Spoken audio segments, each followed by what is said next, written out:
Diaspora Wars. From Twitter fights, TikTok rants, to YouTube beef. Have you seen Black Americans arguing with Africans or Caribbeans online?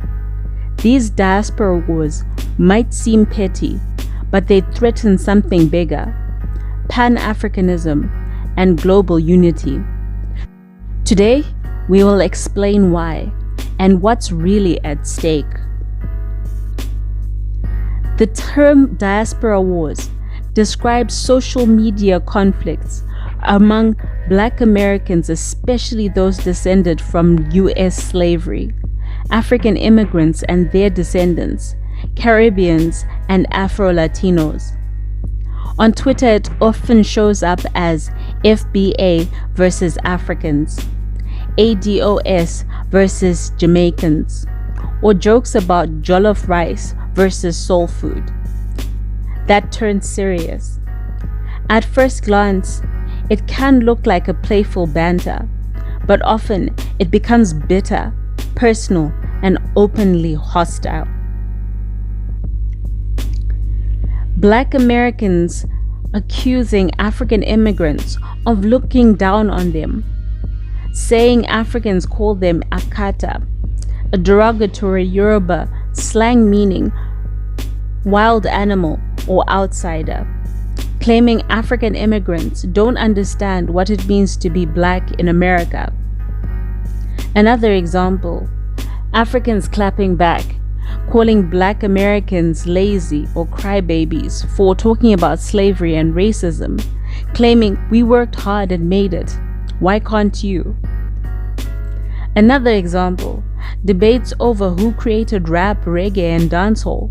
Black Americans accusing Caribbeans of ignoring their suffering. What starts as jokes about food and accents becomes a real ideological fight about identity, history, and cultural ownership. Poetry is also played on the drums.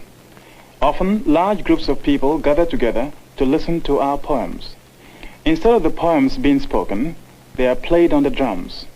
Let's listen now to a poem from the Ashanti tribe, which is hundreds of years old, called The Path and the River.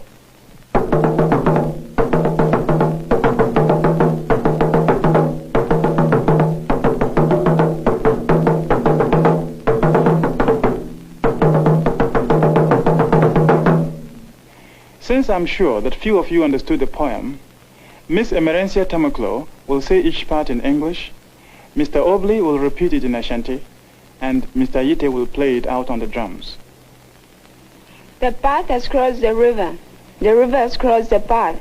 Which is the elder? Okwan twenso nsucho okwan banyene wan.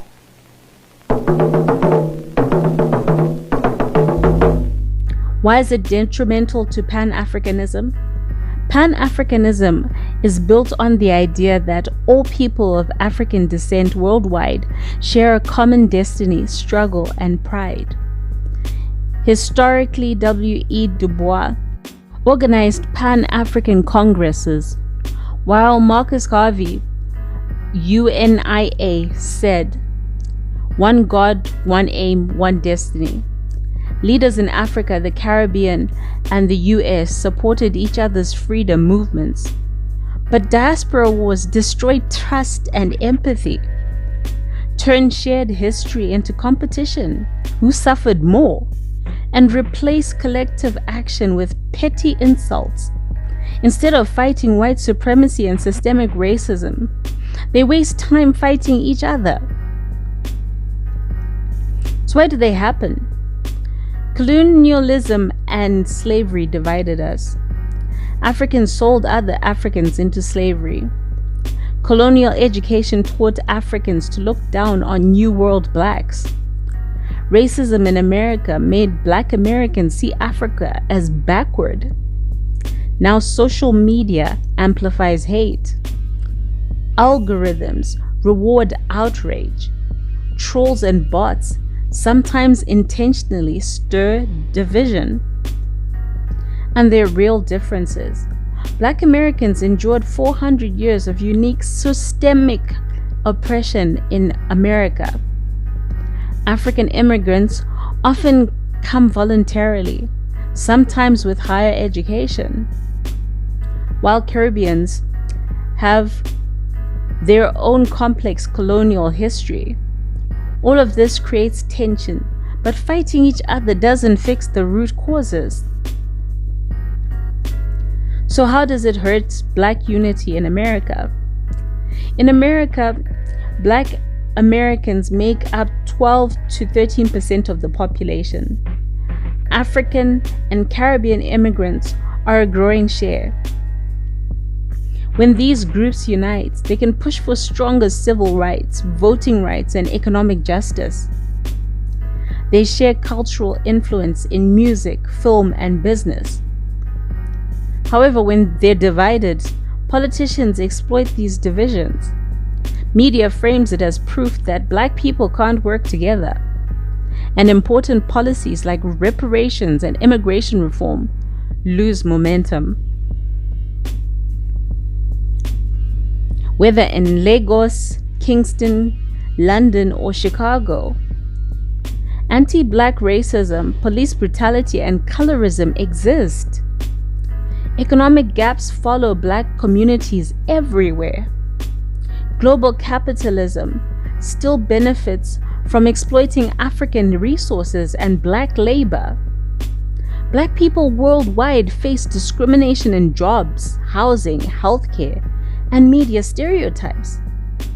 Instead of fighting each other about who deserves to be called blackest, we could fight for fair wages, demand reparations and corporate accountability, support African development, and end neocolonialism. Also build bridges, because the system oppressing us is global.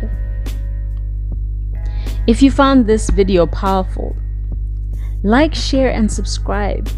Have you seen the Diaspora Wars online? What do you think we should do about them? Comment below, and let's start a real conversation. Because together, we're stronger than any algorithm wants us to be.